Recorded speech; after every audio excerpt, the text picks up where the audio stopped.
any movement that you do during your pregnancy, I want you to focus on, you're gonna inhale first, but then as you do the movement or as you do any exertion, you are going to exhale as you do that exertion. Today we are going through 3 essential tips that you need to adapt right now to move safely during your pregnancy so you don't end up with a diastasis recti or a pelvic organ prolapse.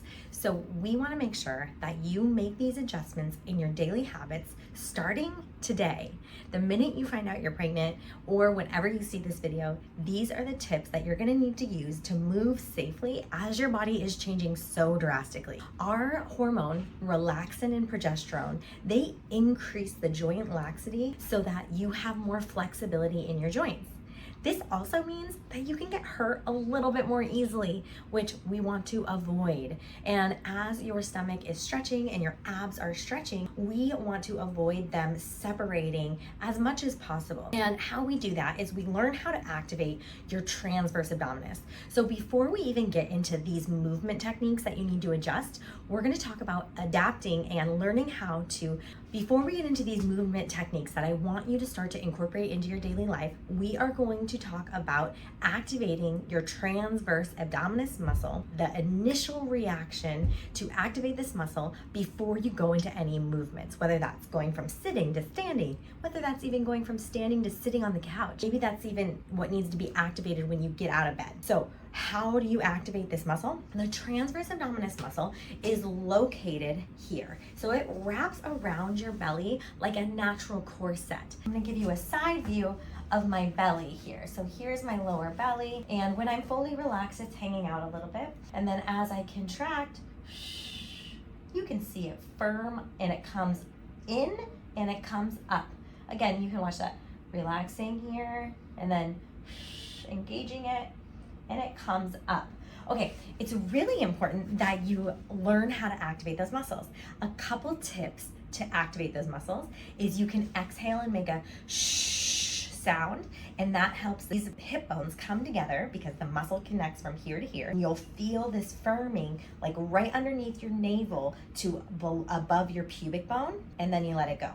That's activating the transverse abdominis. Now, this is just a great muscle to stimulate during your pregnancy. So a little bonus tip here is you can contract that muscle 10 seconds for 10 times every single day of your pregnancy. And as your belly's getting bigger, that's gonna keep your core super strong. Now, I'm not telling you to Kegel. I'm just telling you to activate this TA muscle, the transverse abdominis muscle, so that your core stays strong. We don't necessarily want to be doing a Kegel with it. We want this muscle to activate first so it lifts everything up. And sure, if your pelvic floor comes a little bit, that's okay. But ideally, we learn how to dissociate these muscles and relax our pelvic floor. That will be saved for another day. Once you learn how to activate that transverse abdominis muscle, then we get to learn how to use that muscle during movement. And that's going to be really protective so that you're not going to put yourself in position to get an abdominal separation, also known as diastasis recti or rectus abdominis separation. All right, join me here. Okay, you heard me exhale as I activated my TA. Now, I like that because the SH sound helps me activate the TA a little bit better. But any movement that you do during your pregnancy, I want you to focus on, you're gonna inhale first, but then as you do the movement or as you do any exertion, you are going to exhale as you do that exertion. 2 things is, if you can coordinate that to work with your transverse abdominis muscle. So as you you can feel that lower abdominal muscle kick on, that's a bonus. And that's what we want. So that means your lower abs are kicking on to protect your spine, protect your belly. And as you exhale and blow the air out of your body, then the lungs are deflating, which is taking pressure off of the belly itself and off the abdominal muscle. So when you do anything strenuous, whether that's going from a squat position to a standing position, or whether that's shutting a car door, you want to exhale because that will help take the pressure off of the baby. It'll take the pressure off the bladder. It's going to take the pressure off of your whole core system. And so you'll inhale, do the move, exhale. And you don't even have to focus on the inhale portion because you're naturally breathing anyways. That exhale with shutting the car door, shutting the trunk, or lifting something up, get used to that kind of exhale. We call it blow as you go, and that's gonna help you tremendously stay pain-free during pregnancy and also prevent any issues with the core separation or pelvic organ prolapse. Now, I don't have a couch with me here today, but I do have a chair. And one of the things I need you to do is adjust how you get in and off your couch, because this is one of the #1 ways that I see people give themselves a diastasis or an abdominal hernia during their pregnancy. And that can affect how your core heals after you have a baby. And so when you go to sit in your couch, you want to activate that transverse abdominis muscle. You also want to exhale as you do that. So here's what it looks like. You're here standing, and I always suggest using your arms. You won't have necessary, unless you're sitting in a recliner or a chair, you won't have the chair, but you'll at least have your hands that you can sit down, and you want to make space for the belly. So you spread your legs wide, and then you can use your arms to lower you slow. And as you go down and sink into the couch,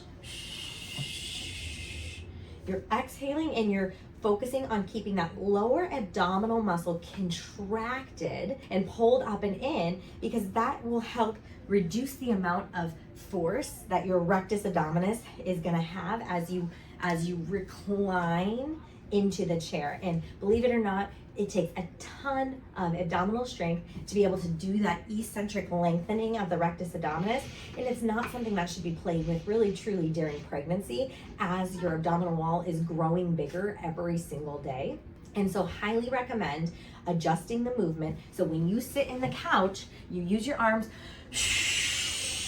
engaging the TA and blowing away the air, and using your arms to lower yourself back so you're not having to do as much with your abdominal muscles. Now, to get off of the chair or off of the couch, we want to use our arms, so on the couch here, and exhale and activate that TA here, leaning forward. And use your arms as much as possible. And if that even means rolling to your side a little bit and then coming up, so you're not cranking that like sit up position. So arms here, and go into standing. Now, is it an audible sound? You need to make an audible sound? Of course, yes, it's great to make the audible sound. If you can do it quietly, maybe if you're in public or at a meeting or at a coffee shop, yeah, do it quietly. But habituate yourself to making this pattern happen. So if it is audible, who cares? You'd rather be a loud blower when you go from sitting to standing than you would have a separated core after babies, right? It's like a little bit of a give and take. Get people in your family used to you exhaling with your movement. Teach your family members to do this too. It's good for their bodies and their backs and their hips. Okay, let's move on. The next movement we're gonna do is we're gonna get out of bed. So when you go to get out of bed, what you don't wanna do is you don't wanna just sit up, okay? So you always wanna exhale, but you don't just wanna sit up here. So you're down here and you're This is a no-no. This is a no-no early postpartum too. Really shouldn't even be doing that until like maybe 6 months postpartum if your abs have really like come back together and your core is functioning for you. So how you want to get up out of bed is you'll be here, you'll bend one knee, you're gonna shift your hips like a bridge position, and then you're gonna activate the TA and exhale, roll to your side, and then use your arms, drop your legs over and push up. That is the move. Then you're gonna go back down and roll to your back, and then you can get on either side that's comfortable for your sleeping positions. Again, you'll see me do this. So straighten the leg that you're rolling to. That's gonna protect your pubic bone. Engage that lower abdominal muscle. Exhale, roll to your side. Use your arms to push up. Drop your legs over the side and come back up.